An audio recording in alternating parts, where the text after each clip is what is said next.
Welcome back, everybody. This is another episode of the Exodus Project. I'm your host, Steve Eisenhower, and today I am going to do just a real quick video on something I think is very important, a very important topic. Did Jesus think that the serpent in the garden was the devil? I'm going to show from the New Testament and the so-called Septuagint that is not the case. But before I get started, hit that subscribe button, turn on the notifications, give me a big thumbs up, and please check the description for any resource you may need.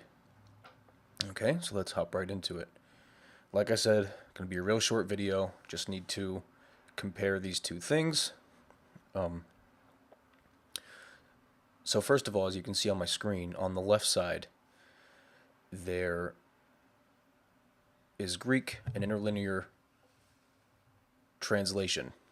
That's from the New Testament. That is Matthew 10:16. And for some context of what Matthew 10 is it's Jesus giving a commission to his disciples to go to the lost sheep of Israel and preach the gospel. Right? This is prior to the Great Commission later, but this is an earlier commission, as I said, to go to the lost sheep of Israel. So let's read what Jesus says. He's giving his disciples some advice as to how to interact with the people they're going to be proselytizing to, and he's giving them some advice on how to conduct themselves. He says, you're going to be going into the midst of wolves, right? So clearly into a hostile environment. He says, be you therefore shrewd or crafty, clever as the serpents. And there he says, geneste un phronimoi. Phronimoi, there you can see. Right here, if you can. Hos hoi ophes. So be as clever as the serpents. Now, what I really want to direct your eyes to is on the right side of the screen, Genesis 3:1. From the Septuagint, which Christians often resort to when it comes to refuting the Christian Bible. Oh, well, the New Testament is quoting the Septuagint, etc. Normally as a deflection when things in the Hebrew Bible don't add up with the New Testament. That's the route they will take. So, okay, let's lean into that and see what the Septuagint says. So, the baseline Christian understanding is that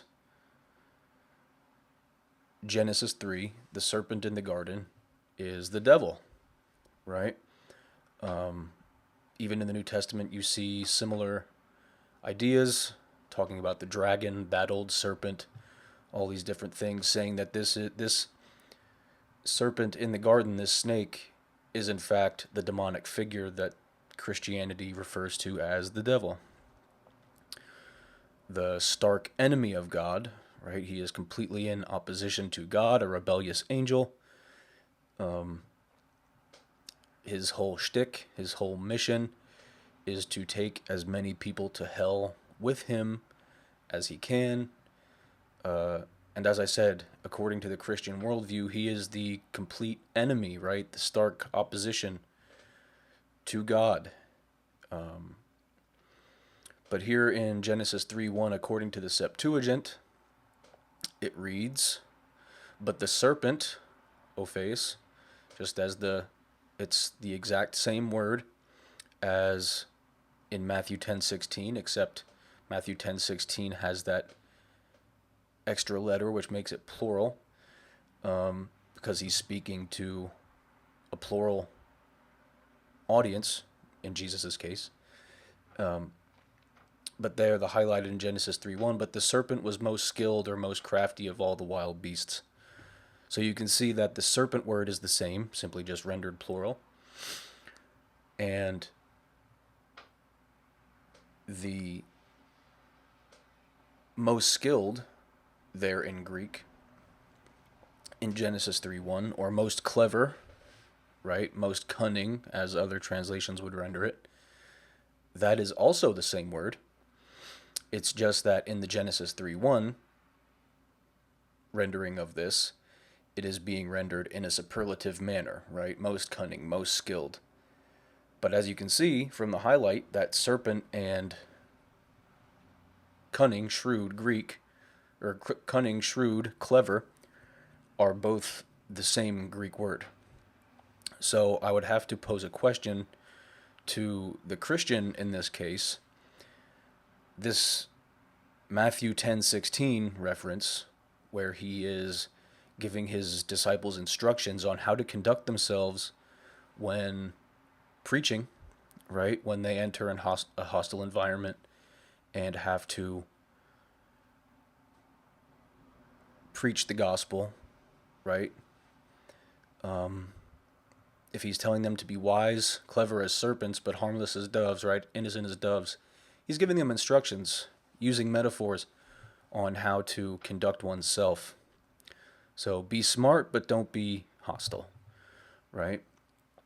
So if he truly believed that the serpent in the garden was the devil, right? The evil incarnate, right? The most opposing figure to Jesus you could think, right? This is the Christian view, that the devil is in fact the staunch enemy of God and Jesus. If Jesus felt that way, why would he tell his followers to emulate his behaviors? Why use the serpent if it is in fact the chief of all devils, right? Like I said, evil incarnate. Why emulate that behavior? To give an example, in biblical times, if someone walked up to you, for example, let's say we talk about the prophet Isaiah. If someone walked up to him and he could speak, he got prophecy, he could hear from God, right?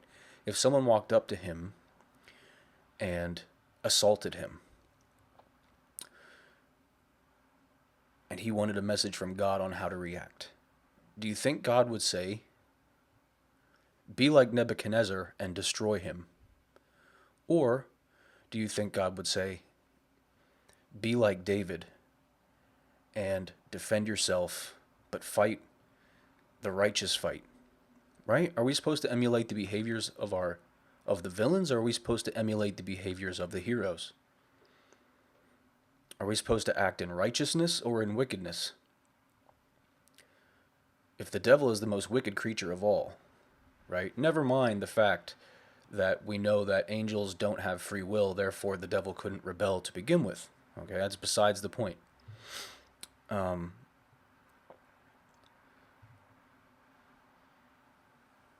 That's besides the point. The point is, who are we supposed to model our actions after? And if Jesus is, as the Christians would assume, completely good, incapable of sin,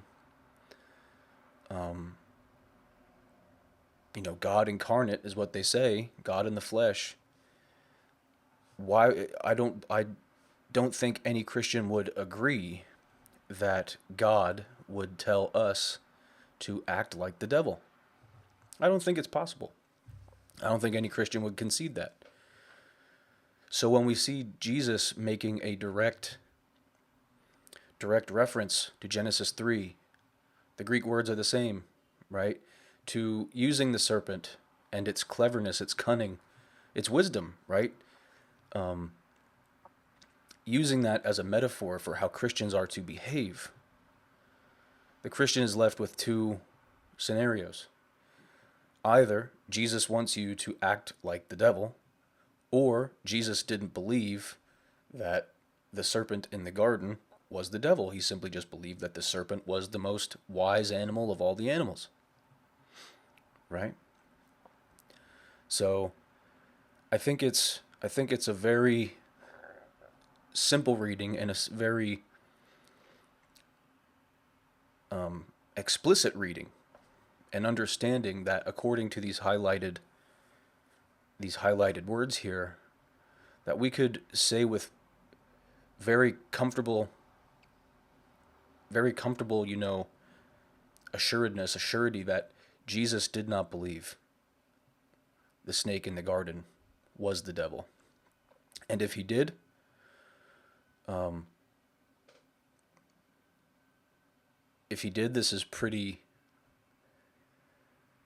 strange advice to emulate and model oneself after the devil and his behaviors. So I think we really have an explicit verse here, an explicit verse from the New Testament aligned with the Septuagint, with which, as we know, delineated by Origen, compiled by Origen. The Septuagint we have now, I'm sure it's gone through many redactions and revisions since, but it really is a Christian product in what we have now. So we could probably deduce that Origen didn't feel the same, or he just skimmed over this and didn't really notice. Regardless, the Christian apologists often redirect questions to the Septuagint and say, oh, well, the New Testament is simply quoting the Septuagint, and that is why there seems to be this contradiction or incongruent nature of things. So here I utilized the Septuagint to show that Jesus did not believe the serpent in the garden was the devil. And it's explicit. So, like I said, short one. This is the only topic I wanted to cover. I just wanted to make it known. I've never heard anyone cover this before, but I think it's absolutely profound and really paints a picture that the Jesus portrayed in the New Testament and the Jesus believed in by Christians as we get farther away from the first century and so on, he's really a mythological figure, because when you have teachings like this that seem to align with the way Judaism understands the serpent, that he isn't the devil, that he's simply just a snake that was used to carry out the free will of Adam and Eve, right? Simply just, there are many commentaries on it. I would suggest reading them. They're all brilliant.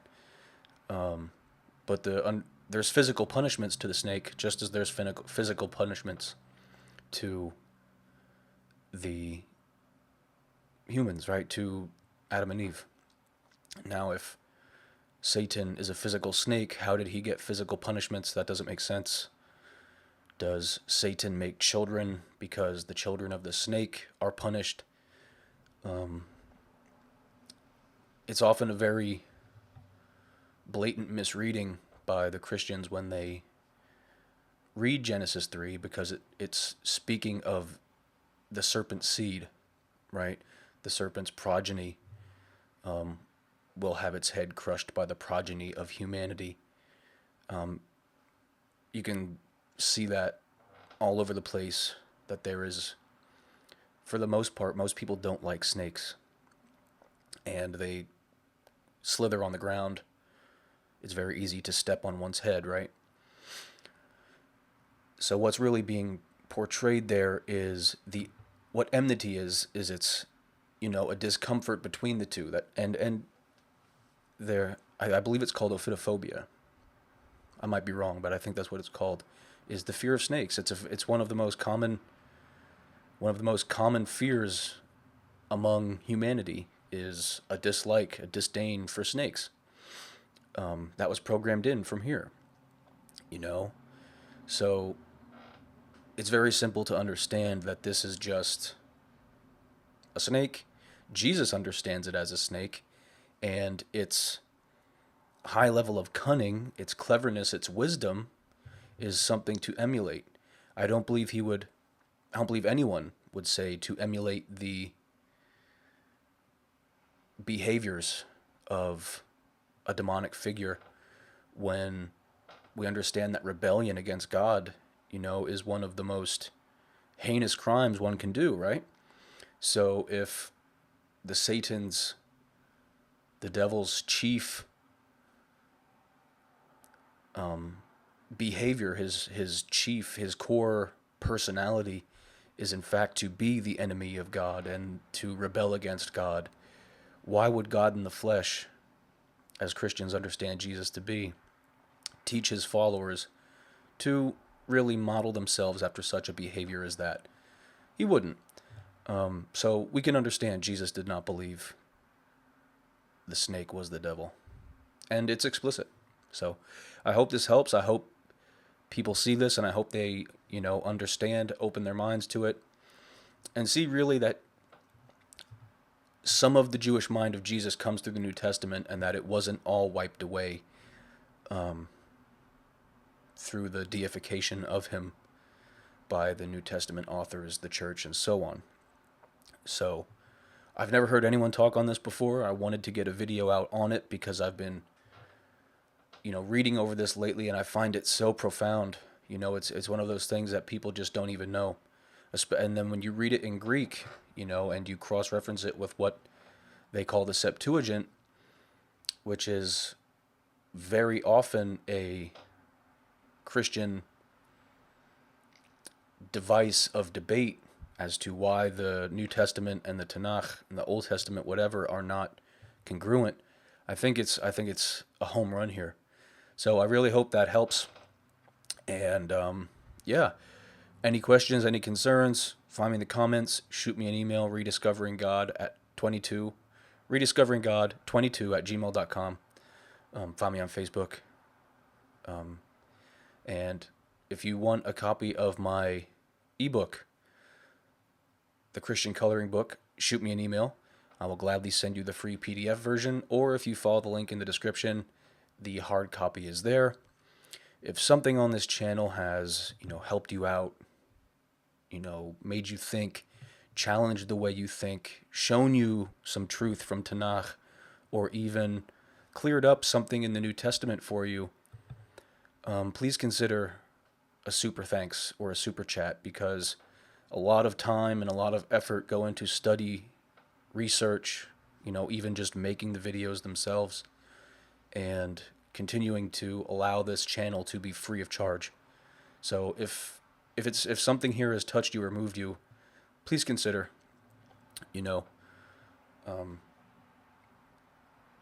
anyone that collabs with this channel can certainly agree that this is time away from our families.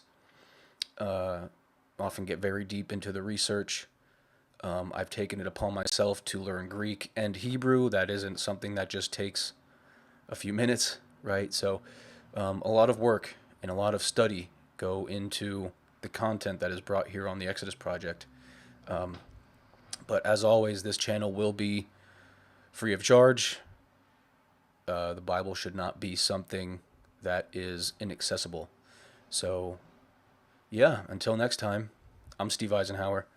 This was the Exodus Project. We'll see you in the next video, everyone.